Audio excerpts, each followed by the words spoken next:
இந்த ஏற்பாடு செய்திருக்கிற இந்த நிகழ்ச்சிக்கு இந்த அவருடைய ஐயாவுடைய திருவுருவ படத்தை திறந்து வைப்பதற்கு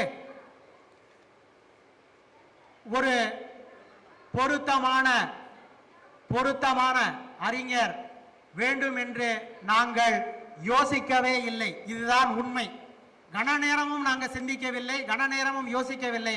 எங்களுடைய நினைவில் முதலில் வந்து நின்றது ஐயா பெருங்கவிக்கோ முனைவர் வாமு சேதுராமன் அவர்கள். ஸோ இந்த நிகழ்ச்சியை ஐயா அவர்களை பற்றி நான் அறிமுகம் செய்ய தேவையில்லை. எனக்கு வயதும் இல்லை, உங்களுக்கு தெரியாதது எதுவும் இல்லை. உலக அமைப்பாளராக பன்னாட்டு தமிழுறவு மன்றம் வெள்ளி விழா கண்ட பன்னாட்டு தமிழுறவு மன்றத்தின் உலக அமைப்பாளராக இருக்கிறார்.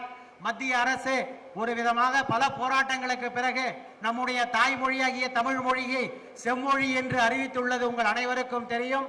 அப்படி அறிவிக்கப்பட்ட அந்த தமிழ் செம்மொழிக்காக தமிழ் மொழி மேம்பாட்டு வாரியம் ஒன்று அமைத்துள்ளது. அந்த தமிழ் மொழி மேம்பாட்டு வாரியத்தின் உறுப்பினராக நமது ஐயா பெருங்கவிக்கோ அவர்களையும் நியமித்துள்ளது. மேலும் நமது இனத்திற்கு கிடைத்த ஒரு பெருமை என்பதை நாம் அனைவரும் உணர வேண்டும்.